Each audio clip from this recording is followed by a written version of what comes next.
check! It's English O'Clock! Ang pag-aaral ng English upang madaling matutunan, bakit hindi natin simplihan? Halika! Manood at makinig sa English Teacher ni Juan! Kung bago ka pa lang sa channel na to, huwag kang matakot. I made learning English easy for you. Please like, comment, and subscribe. At pakishare mo na rin sa iba para marami pang mga Juan na gaya mo ang matuto.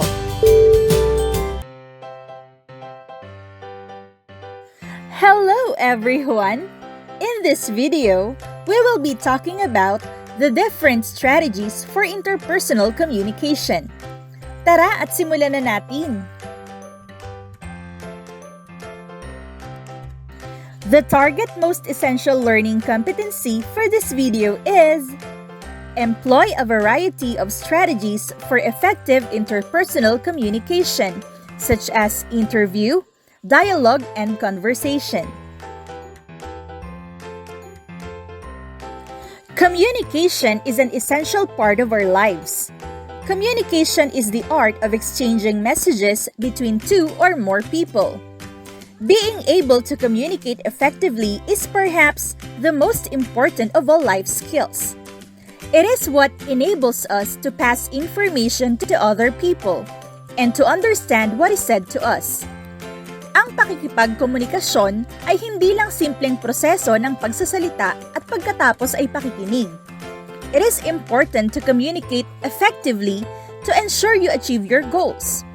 Effective communication could help to foster a good relationship between you and someone you are talking with, which in turn improve morale and efficiency. What is interpersonal communication? Interpersonal communication is the process of exchange of information, ideas, and feelings between two or more people through verbal or nonverbal methods. Verbal communication includes spoken language, voice tone, voice speed, and voice volume. Nonverbal communication includes facial expression, touch, body movement, eye contact, and gesture. The level of one's interpersonal communication skills is measured through the effectiveness of transferring messages to others. Interpersonal skills also include the ability to listen and understand, solve problems, make decisions, manage personal stress. The three types of communication are written, nonverbal, and verbal communication. Verbal communication includes conversation, dialogue, or interview. Verbal communication is the use of sounds and words to express yourself, especially in contrast to using gestures or mannerisms. An example of verbal communication is saying no when someone asks you to do something you don't want to do. Nonverbal communication is the transfer of information through the use of body language, including eye contact, facial expressions, gestures, and more. In this video, we will focus on the verbal communication and employ strategies for effective interpersonal communication. Now, let's talk about conversation or dialogue. Ang conversation o dialogue ay isang uri ng communication kung saan ang mga tao ay nagpapalitan ng impormasyon upang mapanatili ang social relationships with friends, family members, and others. Ngunit, bilang tayo ay Pilipinong nagsasalita ng English as a second language, minsan, mahirap na patuloy makipag-usap gamit itong lengguwahe. Using strategies is one way to overcome problems in maintaining the flow of communication through conversation or dialogue. These are the strategies you need for effective conversation or dialogue. Number 1.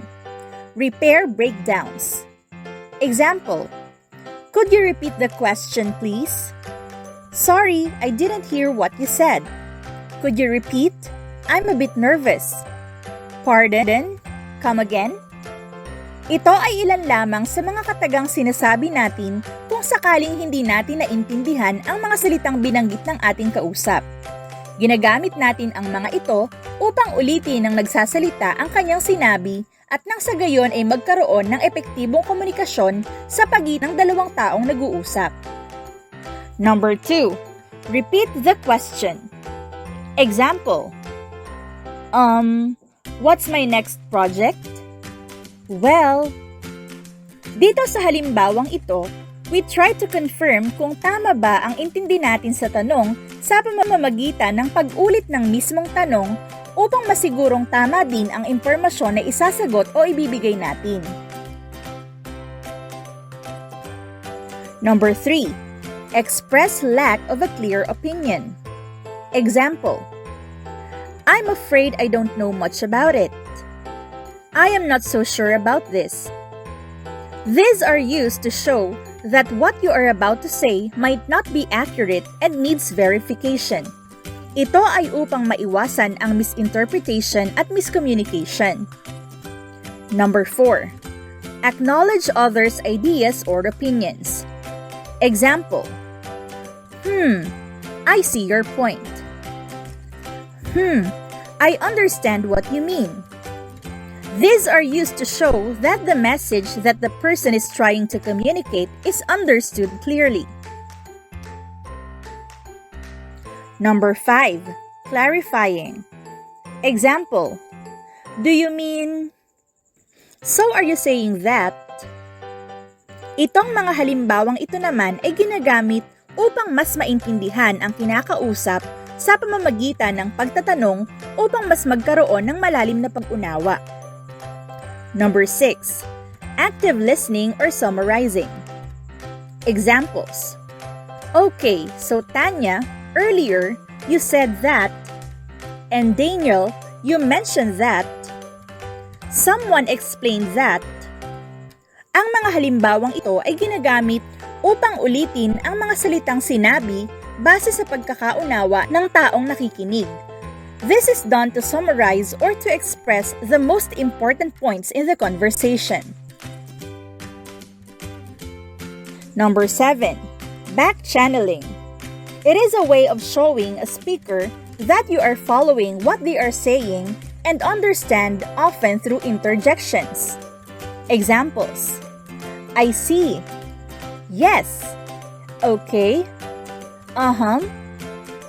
We use these words to show that you, as a listener, follows and understands what the speaker is saying. These short responses are used to show focus and interest in the conversation without interrupting the speaker. Now, at this point, let's focus on the different strategies for interpersonal communication in an interview. But before that, let's define interview. What is interview?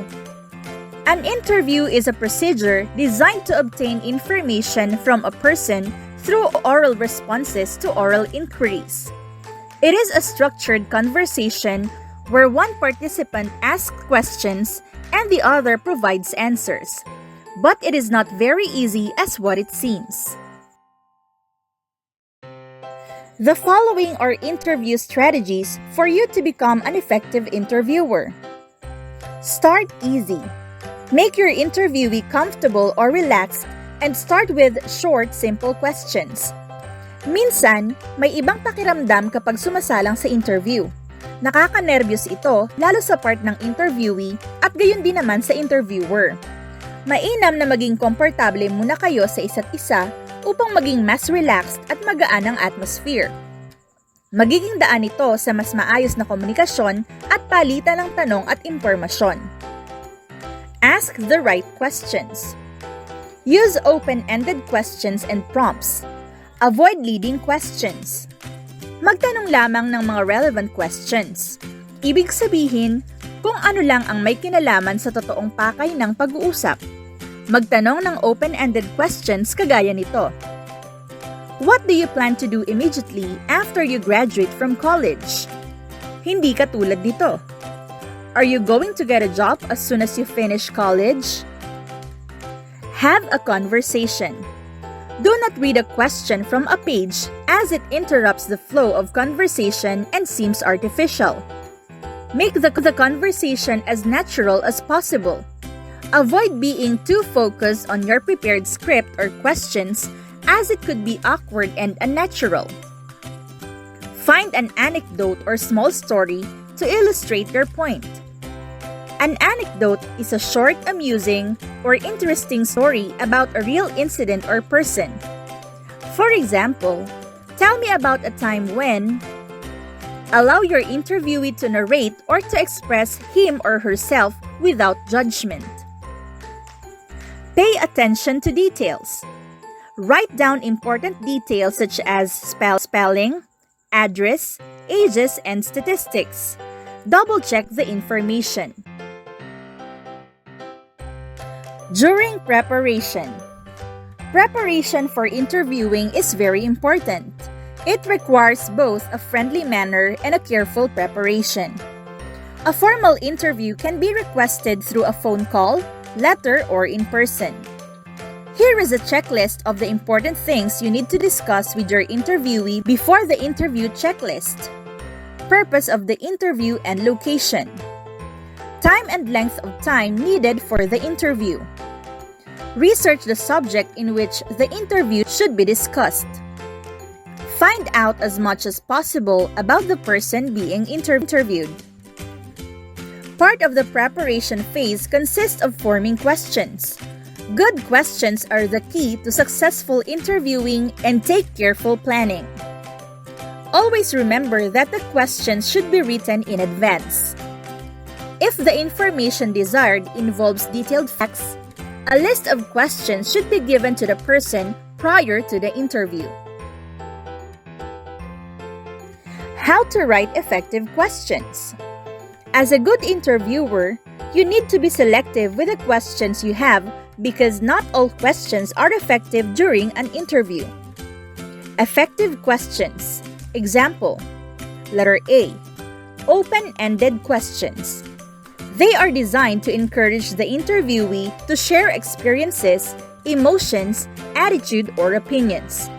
It usually begins with the 5 W's: what, when, where, why, and how. Example. What would happen if you? What do you think about? What would you do? How did you? In what way? Why do you think so? Ineffective or need to avoid questions. A. Closed-ended questions like yes/no questions. Examples. Do you have a pet? Do you like it? Or those that have a limited set of answers such as A, B, C, D, or all of the above. Which color do you like? Pink, green, violet, or orange? Which food do you prefer? Local or foreign food? Letter B. Leading questions. It could result to misleading assumption or conclusion. Examples. Do you get along with your parents? Hints that maybe they are not getting along well. C. Nosy questions. Like, how often do you take a bath? D. Obvious questions. Like, what color is your hair? During the interview. This checklist will be your guide during the interview. Introduce yourself and state the purpose of your interview. If you want to record the interview, ask permission to use it from the person being interviewed. Have your questions written down so that you can stay with the topic. Phrase questions carefully. Listen carefully. Ask politely for more details when necessary. Take notes during the interview. Be courteous. Find an appropriate way to end the interview when the allotted time has been reached. Thank the person for the interview and the information. So, these are the different strategies for interpersonal communication during an interview, dialogue, or a conversation. So did you learn something today? Sure ako na hindi ka na nosebleed. If you want more of this video tutorial and learn English in a light speed, huwag kalimutang mag-subscribe at i-turn on ang notification button para updated ka sa mga bagong lessons. Ako ang teacher mo, ang English teacher ni Juan. Class dismissed! See ya!